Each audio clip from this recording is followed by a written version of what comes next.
The rain fell in sharp, insistent drops, a familiar percussion against the forest canopy as I stood in the clearing. The scent of pine and damp soil was thick in the air, but beneath it I could taste the cloying odor of human fear. It was a scent I'd grown to despise. Around me the villagers huddled in a miserable circle, their expressions a pathetic mix of sorrow and barely concealed relief, a sacrifice to settle a debt. It was an old, distasteful business. None of them dared to meet my eyes. Good. The girl's father, a man whose weakness I could smell from across the clearing, stepped forward. He clutched a tarnished silver watch, a family heirloom no doubt, his thumb rubbing its surface in a nervous tick. "Alpha Thorn," he began, his voice thin and unsteady. "The time has come." "Indeed," I said, my voice low. Time, a concept humans were slaves to, yet never seemed to have enough of when their obligations came due. This man's debt was significant, a reckless gamble that had put his entire community at risk. My pack's terms had been absolute, repayment in coin or in blood. He had, to his credit, found a third way, a payment in flesh. My eyes drifted past him to the girl. Her mother pushed her forward, pressing a small object into her hand. A silver pendant, I noted, with a crudely etched fang. "For protection," she murmured, the words barely carrying on the wind. The irony was palpable. No human trinket could offer protection from what awaited her. The woman squeezed her daughter's hand, then retreated, her gaze fixed on the muddy ground. A final, useless apology. The village elder, a man reeking of stale herbs and desperation, cleared his throat. "The Alpha has arrived." A complete hush fell then. I had not bothered to conceal my approach, letting the forest announce my presence.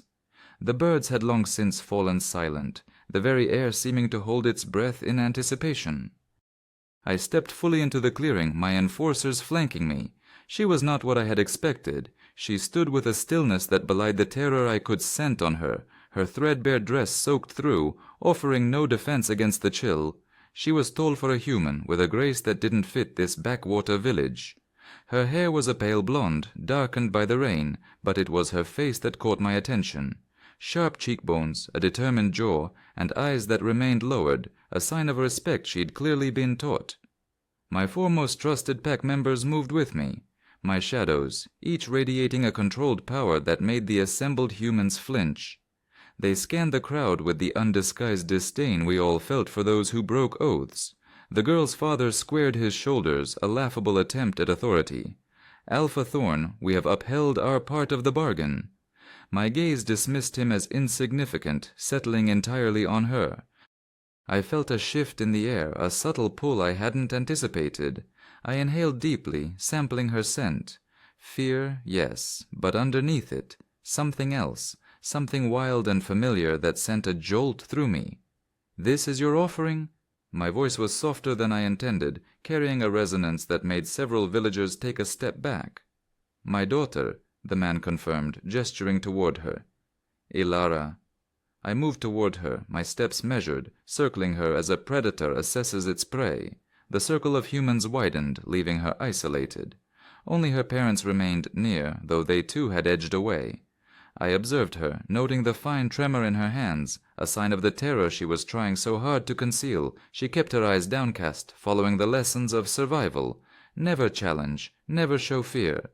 Her heart hammered a frantic rhythm against her ribs, a sound as clear to my ears as the rain. "Look at me," I commanded. Her head rose slowly, and her gaze met mine. I had expected blue eyes, or perhaps brown. Instead, I found myself looking into irises the color of moss and forest floor, green and gold swirled together. In their depths, I saw not just fear, but a flicker of defiance. For an instant, the cold mask of the Alpha slipped, surprise, curiosity. Then I regained control. "You understand the terms?" I asked, my voice intentionally harsh. She nodded, then spoke, her voice surprisingly steady. "I do." "State them." She swallowed, the motion visible in her slender throat. "I am to accompany you, to serve your pack in whatever capacity you require, in exchange for the forgiveness of my family's debt, and the pack's continued protection of this village." A cruel smile touched my lips. "Serve, a delicate term for what is to come." A gasp came from her mother, a choked, desperate sound. Elara held my gaze, her defiance a small, bright flame in the gloom. It was foolish, but I found I admired it. "Do you agree to these terms of your own free will?" I asked, the question a mere formality. A lie would be the smart answer. "Yes, of course, anything to save my family." But she hesitated. Perhaps it was the sight of her father clutching his symbol of duty, or perhaps she simply had too much integrity for her own good. "No," she said, her voice quiet but firm. "But I accept them." My eyebrows rose. It was so unexpected that a short, sharp laugh escaped me. "Honesty, a rare commodity among your kind." I held out my hand, palm up. "Your possessions." She clutched a small, pathetic bag. "The agreement stated I could bring—" "The agreement states what I decree it states," I cut her off, my voice dropping to a low growl. "Your possessions." Reluctantly she surrendered the bag. I passed it to one of my enforcers without a glance, my eyes locked on hers. Then I reached for her throat. She flinched, a natural reaction, but my fingers merely hooked the chain of the pendant her mother had given her. "And this?" "A gift," she whispered. "For protection." Amusement flickered within me. Protection. I savored the word, then closed my fist around the small piece of silver. With a sharp tug the chain snapped. She gasped as the links broke. I examined the pendant, a silver fang, the symbol of my pack. My blood ran cold. "You will not need trinkets for protection," I said, pocketing it. "You have me for that now." The words were a threat and a promise, though she could not know it. My mind raced. A human girl with a stone-fang pack marker. It was impossible. Unless... Without thinking, I seized her wrist. A shock like lightning arced between us, hot and sharp, a current of pure energy that made the wolf within me rise and take notice. Her eyes widened, her breath hitched. She felt it too. For a long moment we stood frozen. The rain intensified, plastering her pale hair to her skin. My grip tightened, then I released her as if burned. "Interesting," I murmured, so quietly I wasn't sure she heard. I stepped back, my gaze still locked with hers as I addressed the village. "The debt is paid. Our accord holds. This village remains under the protection of the Stonefang Pack." A wave of collective relief washed through them. Her parents started toward her, but I moved between them, my back to Elara. "No further contact," I said flatly. "She belongs to the pack now. She belongs to me." Her father's face crumbled before he managed a stiff nod. "We understand." "Do you?" My voice was a dangerous whisper. "She is mine now, mine to command, to use, to protect or not, as I see fit. If you attempt to contact her, if you so much as step a foot inside pack territory without my leave, the debt returns. With interest. Is that clear?" He nodded, speechless. Her mother wept openly now, her silent sobs shaking her small frame. I turned back to Elara. "It is time to go." One of my men stepped forward with a heavy cloak. I took it and, with a gentleness that surprised even myself, draped it over her shoulders. The wool was warm, carrying the scent of cedar and my own musk. "The journey is long," I said, my voice carefully neutral. "This will keep you from the cold." Before she could reply, I turned and strode toward the forest. My enforcers moved to surround her, forming a silent, inescapable escort. I glanced back once. Her parents were a fading tableau of grief and relief. The other villagers were already scurrying back to their pathetic lives, eager to forget the girl they had sacrificed for their own security. Elara took a deep breath, turned her back on everything she had ever known, and followed me into the shadows. The trees closed in, swallowing the last of the fading light. I moved through the darkness with unerring confidence, the pack symbol in my pocket feeling like a brand against my skin. The unexpected kindness of giving her my cloak was a puzzle I hadn't intended. Was I merely protecting my new property, or was there something more at play? As the last sight of the village vanished, a strange certainty settled over me. There was no going back, only forward into the unknown. With a woman whose touch had ignited something dormant within me, and whose scent hinted at a secret I was now determined to uncover. I wondered if she was thinking about that moment, when our skin had met, and a current of fate had passed between us. I wondered if it meant what I suspected it did, and if so, what that would mean for us both. The journey through the forest was conducted in silence, a swift and shadowy passage. I led the way, my senses attuned to the night, while my men ensured the girl, Elara, did not fall too far behind on the treacherous, rain-slicked ground. No one spoke, the only sounds the relentless patter of rain and the distant call of a hunting wolf, a sound that made her flinch every time. Night had fully claimed the sky by the time we reached the edge of the deeper woods. The rain had subsided to a fine mist that shrouded the landscape in a spectral haze. Ahead, built into the formidable face of a mountain, lay the sprawling compound of Greyfell. It was a fusion of modern, angular architecture and ancient, weathered stone, appearing both imposing and strangely harmonious with the wild terrain. "Welcome to Greyfell," I said, pausing at the tree line. I didn't turn, sensing her presence behind me. Home of the Stonefang pack. Home. I felt the hollowness of the word as it applied to her. This fortress, with its high walls and vigilant sentries, was her prison. "You're afraid," I stated, finally turning to face her. The moonlight, breaking through a gap in the clouds, ignited my eyes, making them glow. She didn't deny it. "Wouldn't you be?" A faint smile touched my lips. Fear is a logical response to the unknown, or to a predator. I studied her face, the defiance still simmering beneath the fear. But not all fear is warranted. Before she could parse the meaning of that, I continued toward the compound. The massive iron-banded gates swung open as we approached, revealing the main courtyard. The activity within ceased as we entered. Every eye turned to us, to her. I felt their stares, a barrage of curiosity, hostility, and clinical assessment. These were not human gazes. Even those in their human forms possessed the wolf's predatory glint.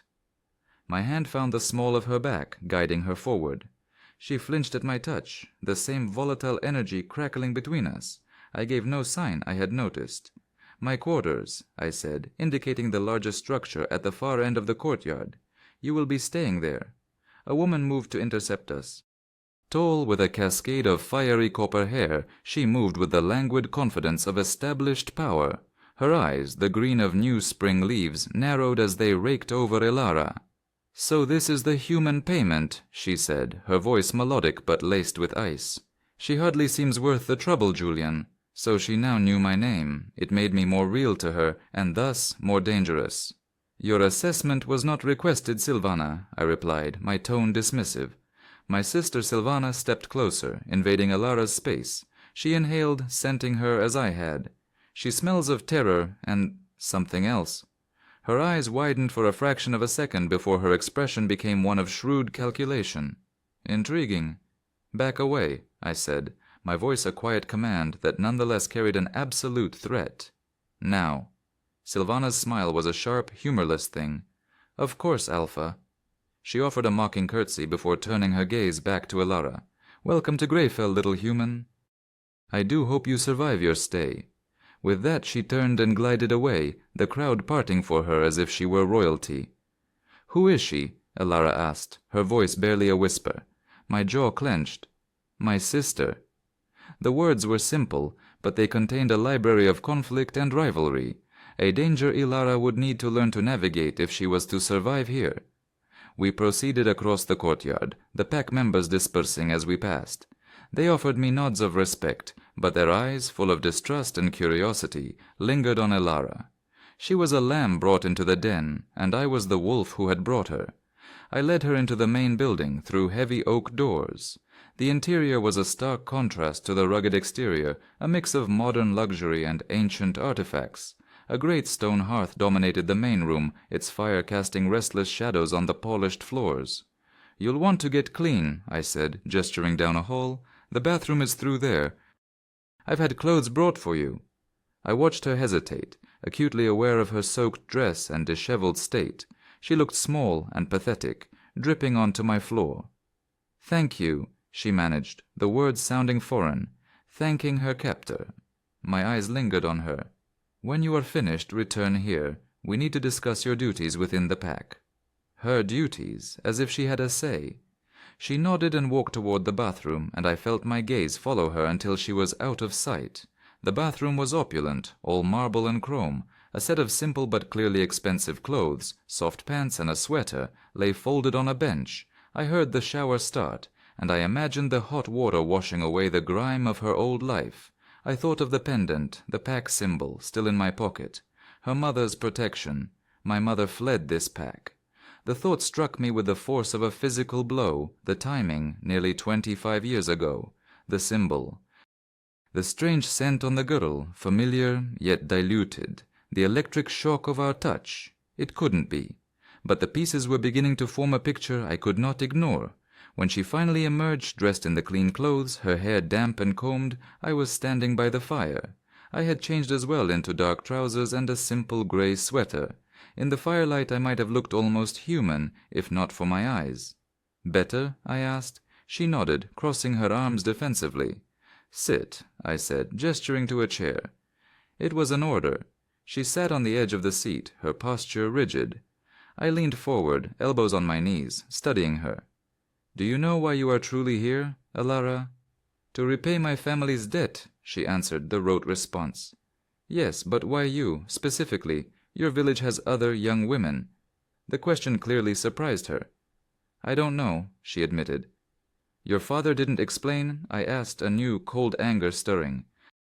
"Tell me what?" I sat back, watching her closely. I reached into my pocket and pulled out the silver fang, letting it catch the firelight. "Do you know what this is?" She shook her head. "A family heirloom. My mother said it would protect me." A dry, harsh laugh escaped me. "Protection? In a way, I suppose that's true." I held it up. "This is the symbol of my pack, the stone fang. It is not something a human should possess." Her confusion was plain on her face. "This pendant belonged to a wolf, Ilara, a stone-fang wolf. Your mother is not entirely human, is she?" The world seemed to drop out from under her. "What are you talking about? Of course she is." I pitied her ignorance. "No, she is not." I leaned forward again. "Your mother was born into this pack. She fled nearly 25 years ago, before my time as Alpha. When your father's death was brought to my attention, and I discovered the connection, well, it was an opportunity to reclaim what belongs to the Stonefang." Her mind was clearly reeling. "That's impossible. She would have told me." "Would she?" My eyes bored into hers. Would she have told her human family that she carried wolf blood? That under the right conditions, with the right catalyst, she could change her form? That her own child might carry that same potential? She shook her head, a violent, desperate motion. "No, you're lying." "Am I?" I stood and knelt before her chair. Before she could pull away, I took her hand. The electric current surged between us, stronger this time. "Then explain this. Explain why, when I touch you, the wolf inside me recognizes you." I held her gaze, my grip firm but not crushing. "You feel it too. I can see it in your eyes. I can smell it on your skin." I released her abruptly and began to pace before the fire. "You are not fully human, Ilara. You carry wolf blood. Dormant, perhaps, but it is there. That is why your father offered you. He knows what you are. Or at least what you might be." "And what is that?" she demanded, anger giving her strength. I turned to face her, my expression grim. "Potentially, one of us." The words hung in the air, a truth she had unknowingly sensed her whole life. "Your mother was betrothed to the previous Alpha, my father. She refused the match and fled. Now you have been brought back into the fold. So that's my duty, to be promised to you as she was to your father?" My jaw tightened. Things are different. I am not my father. And yet here I am, a payment for a debt. The truth of it, the cold transaction, was undeniable. But there was more at stake now than a simple debt. A knock at the door broke the tension. I turned, scenting one of my patrols. "Enter," I called. A young man entered, bowing his head. "Alpha, my apologies for the interruption. There is an incident on the southern border." "Hunters," I growled, my brief focus on Ilara vanishing, replaced by the cold authority of the Alpha. "How many?" "5, perhaps 6. They've wounded Silas." A low snarl rumbled in my chest. "Gather the enforcers. I will be there shortly." The young wolf nodded and left. I turned back to Ilara, my expression grim. "I have to deal with this. You are to remain here, in these rooms. Do not leave them. Do not speak with anyone. Is that understood?" She nodded, her eyes wide. I moved to a locked cabinet, retrieving a heavy hunting knife and securing it to my belt. "Human hunters sometimes stray into our territory," I explained, seeing the question in her eyes. "Usually they are merely lost. Sometimes they are looking for us." "And these ones?" she asked. My expression hardened. "That is what I am going to find out. I crossed back to her and pressed the silver fang pendant into her palm. The chain was now repaired. "Keep this on you, always. It will mark you as being under my protection." "I thought you took it because—" "I took it to confirm what it was," I interrupted. My fingers brushed against hers. "Now I am returning it because you have every right to it. By blood, if nothing else." With that, I strode to the door. I paused and looked back at her. "We will continue this when I return. For now, rest. You are safe here." The door clicked shut behind me, leaving her alone with a reality that had been shattered and remade in the span of a few hours. Safe, I had said. A lie, perhaps. She was in the most dangerous place she could possibly be, but she was also finally where she belonged, and I would let no one, hunter or pack member, harm what was mine to reclaim. Sleep offered me no respite. I lay awake for hours, the silver fang, her mother's, the pack's, clutched in my hand. Her scent lingered in the room, a confusing mix of human fear and something wilder, a scent that called to the wolf in me. My mind raced, re-examining the old pack records, the stories of the woman who had fled a generation ago. Lillian. A wolf who had chosen a human over her alpha, her pack, her nature, an act of profound betrayal, and now her daughter Ilara was here, a debt paid, a birthright reclaimed. The first hint of dawn was staining the sky when I returned. I moved through the main living area and paused outside her door. A soft knock. "Ilara," I called, my voice rough with fatigue. "Are you awake?" A moment of silence, then, yes. I opened the door. The dim light revealed smudges of dirt and blood on my clothes, a tear in my sleeve. The hunters had been dealt with. "The hunters?" she asked, her voice small. "They are no longer a concern," I said, my tone flat. I had no desire to share the brutal details of the night's work.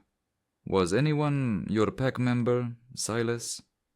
Her question caught me off guard. That she would ask for the welfare of a wolf, one of her captors, was unexpected. "He will recover," I said. "Our kind heals quickly." "And the hunters?" My gaze hardened.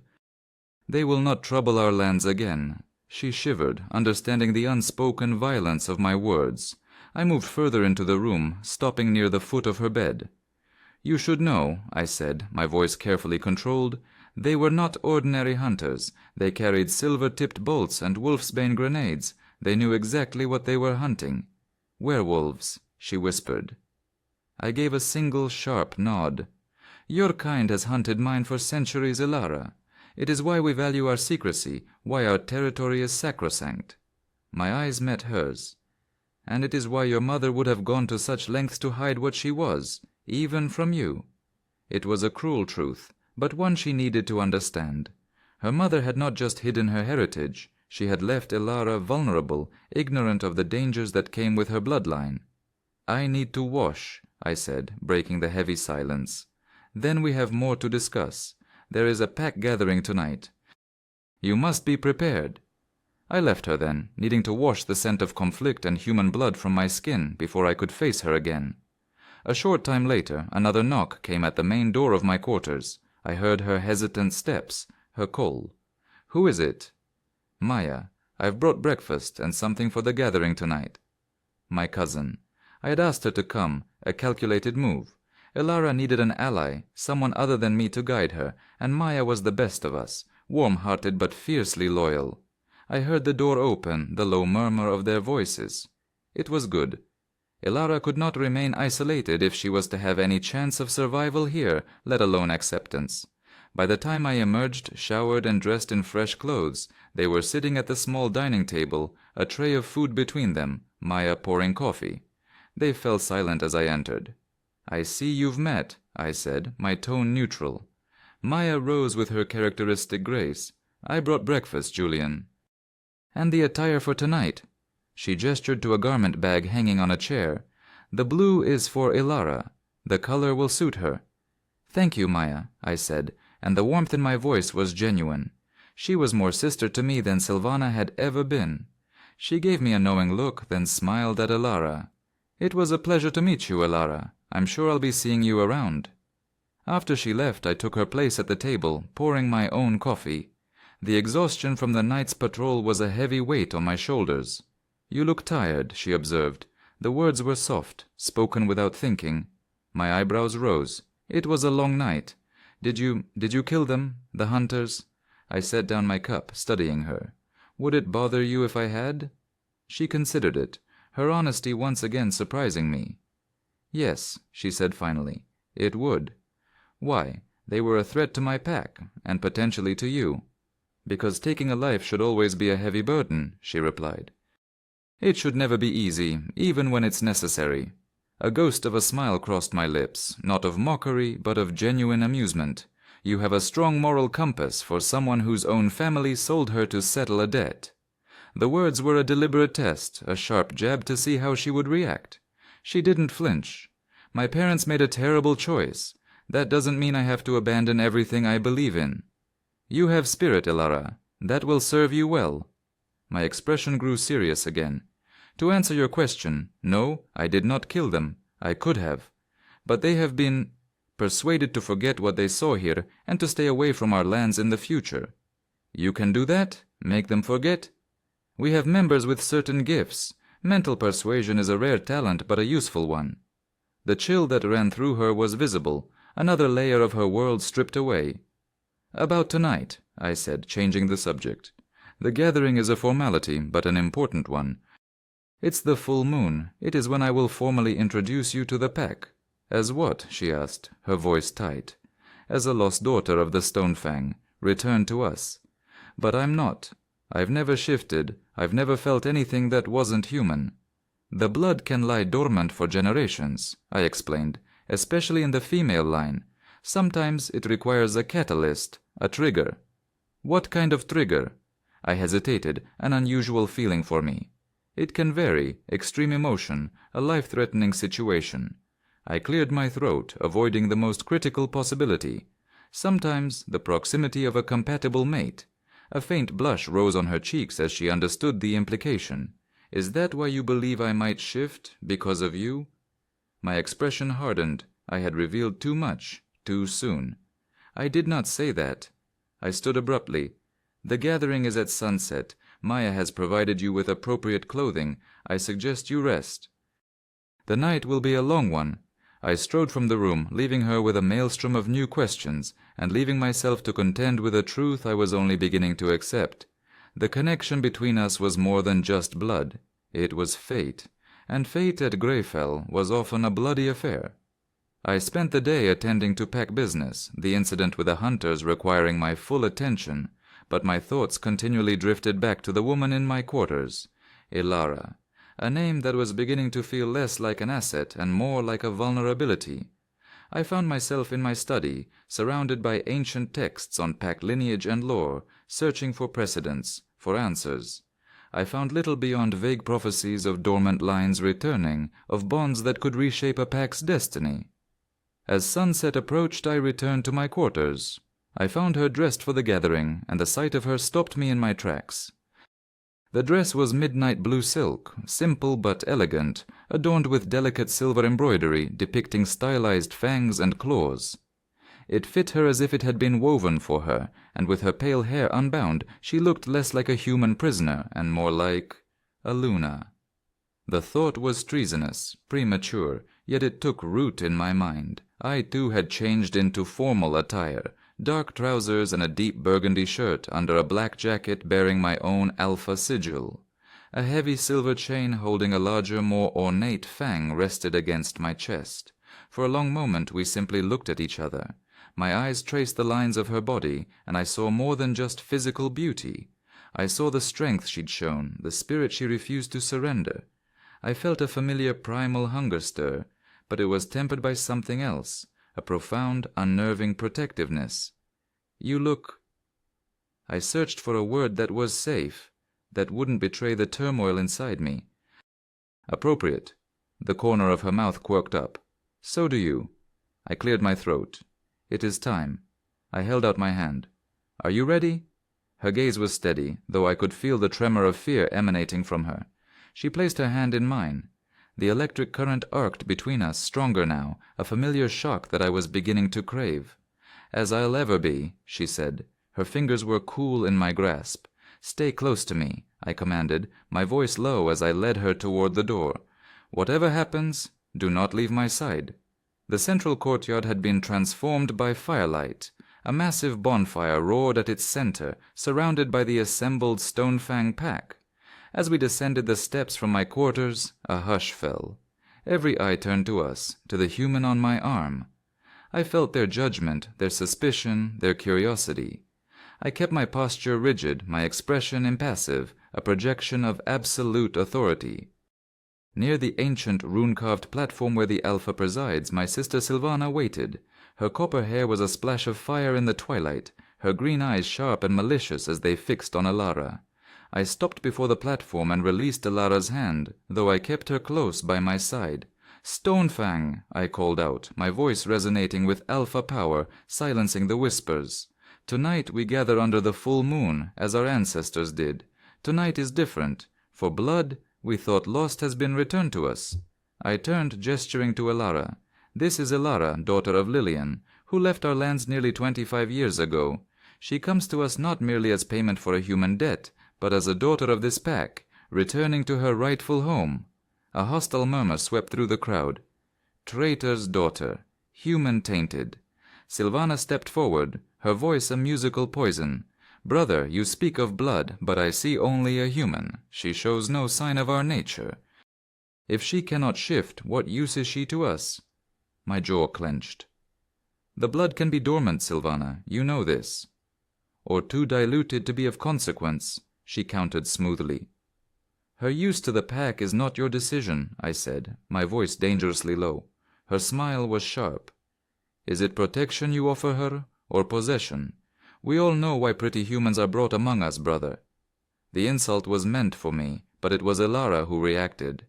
"I am standing right here," she said, her voice ringing with unexpected clarity and strength. "If you have questions for me, ask me." A stunned silence greeted her audacity. Silvana's eyes narrowed. "The human has claws," she purred. "Very well, daughter of the traitor. What do you bring to the Stonefang? What value do you have, beyond warming my brother's bed?" "Silvana," I growled, a warning. But Ilara placed a hand on my arm, a silent plea. "It's all right," she said to me, then turned back to my sister. "I bring nothing but myself. I did not ask for this, but I am here now, and I will not apologize for my existence, nor will I beg for acceptance from you."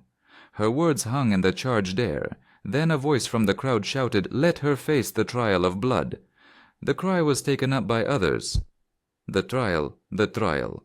My blood ran cold. "No," I said, my voice cutting through the chant. "The trial is too dangerous for one who is untrained." "Are you afraid she'll fail, brother?" Silvana's voice was sickly sweet. "Or are you afraid she'll succeed and be more than your pet?" "What is this trial?" Alara asked me quietly. "An ancient, brutal ritual," I told her, my eyes grim. "A test designed to force a shift in those with dormant blood. Most do not survive it."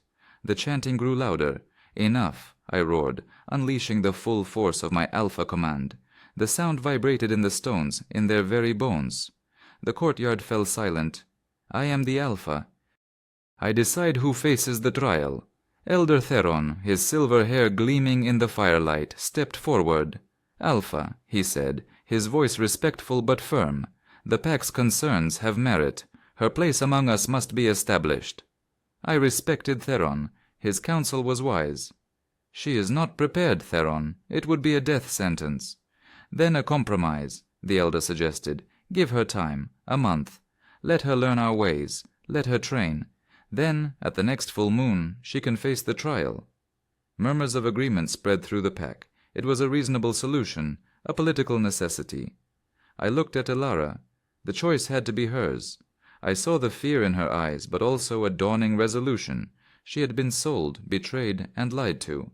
This trial, this path, was the only one that offered answers. "I accept," she said, her voice clear and strong. "Grant me 1 month to prepare, and I will face your trial." Theron nodded solemnly. "It is decided. At the next full moon, she will face the trial of blood." Just then the clouds parted, and the full moon flooded the courtyard with its ethereal light. A change swept through the pack. Groans of pain and ecstasy filled the air as bodies began to contort, to shift. Bones snapped and reformed, skin stretched over new muscle, and within moments, where men and women had stood, magnificent wolves now stood in their place. They were larger than any natural wolf, their eyes glowing with intelligence. Ilara gasped, but she did not scream. She watched, mesmerized. I remained in my human form, my own wolf held in check by sheer will. Those with control can choose when to shift, I explained. A massive copper-furred wolf with unmistakable green eyes, Silvana, gave us a final challenging look before loping off with the others toward the freedom of the forest.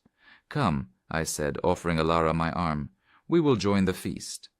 She took my arm, her hand trembling. "What exactly does the trial entail?" she asked. "We will speak of that tomorrow," I said, leading her toward the tables laden with food. "Tonight is for celebration." "A celebration of what?" I stopped, turning to face her.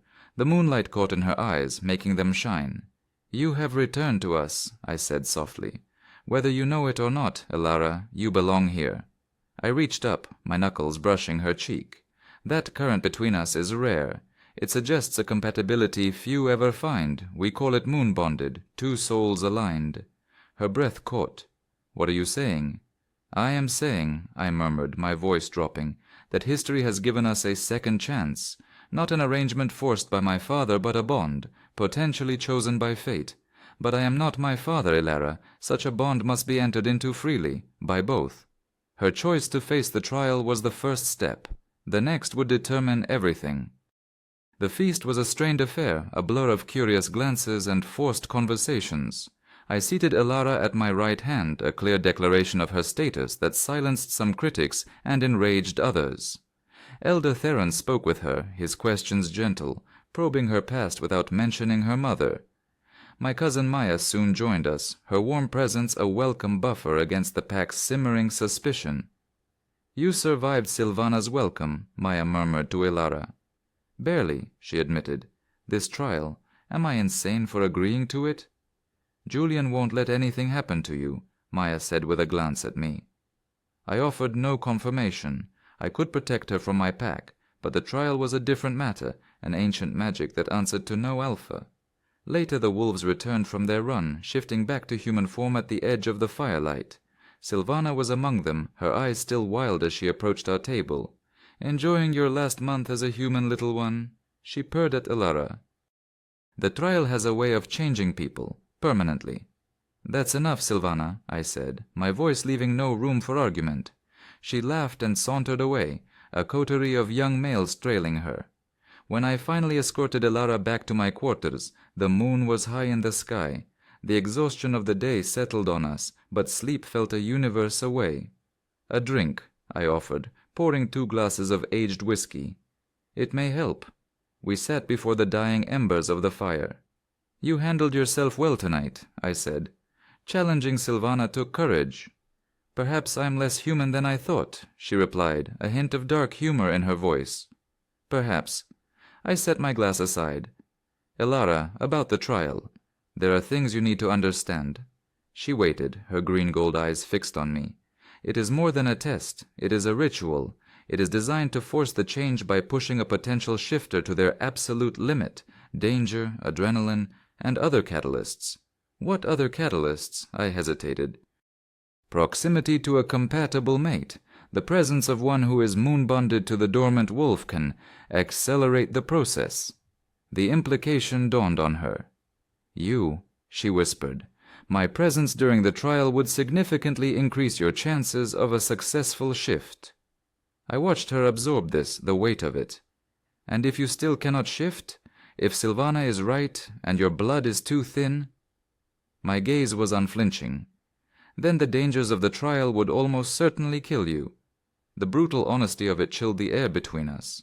"So I have 1 month to prepare to either become a wolf or die trying," she said, her voice flat. "There is a third option," I said quietly. She looked at me, confused. "Leave. I could arrange it tonight. Safe passage, enough money to start a new life far from here." She stared at me, stunned. "You would let me go?" "It would come at a political cost," I admitted. "But yes, I would." "Why?" she whispered. "After everything you've said about my blood, about us?" A raw vulnerability, one I rarely allowed, surfaced. "Because forcing you to stay, to face a trial that could kill you, makes me no better than the father who sold you." I leaned forward. "I want you to stay, Alara, more than I can say, but it must be your choice." Her expression shifted, the fear and suspicion warring with a new, fragile trust.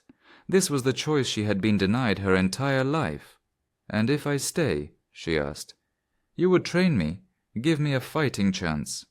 "I will train you myself," I promised, "and I will be with you during the trial. You will have every advantage I can give you."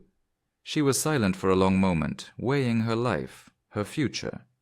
"My mother," she said suddenly. "Can she be found? To answer for what she did?" My expression hardened. "I have already tried. After I learned of you, I sent scouts. She left your village shortly after you did." She vanished. The final betrayal seemed to settle on her, a painful weight, but instead of breaking her, it seemed to forge something new in her eyes. Resolve. She took a sip of whiskey, the firelight catching in the amber liquid. "If I stay," she said, her voice stronger, "if I face the trial and I survive, what is my place here?" "Whatever you wish it to be," I answered truthfully. "And us, this compatibility?" The corner of my mouth lifted. "That too would be for you to decide. Compatibility is a possibility, not a mandate." I watched the decision crystallize in her gaze. "Then I'll stay," she said. "I'll face the trial."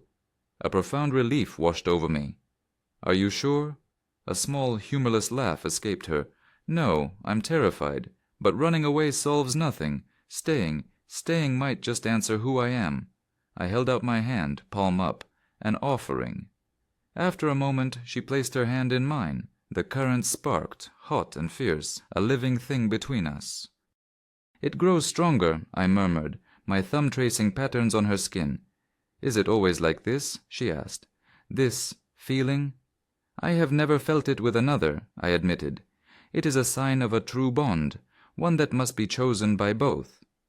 The intensity in my gaze held her captive.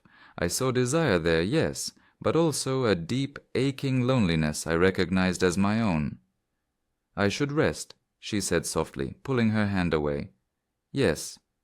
I rose as she did. At her bedroom door, she turned back. "Julian, thank you for the choice." "Always," I replied, the word a solemn vow. That night, for the first time in years, I did not dream of pack politics or border disputes. I dreamed of running through a moonlit forest beside a sleek, silver-sheened she-wolf with eyes of green and gold. In the dream, I was not Alpha, and she was not a human girl. We were simply two halves of a whole, finally reunited. I woke before dawn, a sense of purpose settling over me. When she emerged from her room, I was waiting. "Ready to begin?" I asked. She met my gaze, the fear from the night before replaced by a quiet determination. "Ready." The month that followed was a crucible. I pushed her harder than I had ever pushed a recruit. Mornings were spent in my study, immersing her in pack law, history, and strategy. Afternoons were spent in the training yard, honing her body. I taught her to fight, to track, to quiet her human scent, and move like a shadow in the woods. She was a natural absorbing knowledge and skill at an astonishing rate. Other pack members slowly came around. Maya was a constant, friendly presence. Elder Theron often observed her training, a thoughtful expression on his face. Slowly, cautiously, others began to see not the traitor's daughter, but a determined woman with the heart of a wolf.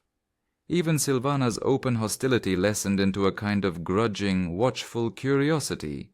Through it all, the bond between Elara and me grew into an almost unbearable tension. Every accidental touch during training was a jolt of lightning. Our late-night conversations in my quarters became the anchor of my day. I learned of her quiet dreams, her love for poetry. She learned of the crushing weight of being Alpha, of the lonely childhood I'd endured under my father's cruel reign. We were careful, never crossing the line, both silently acknowledging that nothing could truly happen between us until after the trial. The night before the full moon, we stood on the balcony overlooking Greyfell. "Terrified," she admitted when I asked if she was nervous. "But I think I'm ready." My hand covered hers on the cool stone of the railing. "You have earned the respect of this pack, Alara. Whatever happens tomorrow, know that. And if I fail," she asked, her voice small, "if I die?" A sharp pain lanced through me. "You will not." "But if I do," she pressed, my jaw tightened, "then I will have lost the most precious thing I have ever found." The admission was raw, torn from a place deep inside me I kept locked away. "But I will not let you fall." In that moment she rose on her toes and pressed her lips to mine. The world stopped. The electric current we always felt between us erupted into a conflagration. For a heartbeat I was frozen, stunned by her boldness. Then my arms were around her, pulling her close as I returned the kiss with all the pent-up hunger and fierce tenderness of the last month. It was a kiss that sealed 1,000 unspoken conversations, a promise of a future that hung precariously on the events of the next night. When we finally broke apart, breathless, I rested my forehead against hers.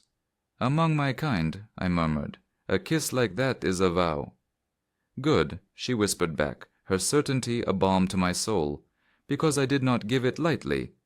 I smiled, a true unrestrained smile. "Then let it be a promise of what comes after." "After I pass the trial," she corrected, her voice filled with a newfound confidence that made my heart soar. "After you pass the trial," I agreed. The next evening I stood at the center of the ancient stone circle where the trial would be held. The entire pack watched in solemn silence as Elder Theron began the ritual chant. My eyes found Alara at the edge of the circle. She looked not like a sacrifice, but like a warrior ready for battle. As she stepped into the circle to face the trial's challenges, I felt the bond between us flare, a tangible line of strength and support. The frightened girl sold to me a month ago was gone. In her place was a woman who had clawed her way toward her own destiny. As the ancient magic of the trial began to swirl around her, I met her gaze. She was not alone. Whatever came next, wolf or human, life or death, we would face it together. And for the first time since becoming Alpha, I felt not the weight of my pack, but the certainty of my fate. Nan nan nan nan nan nan nan.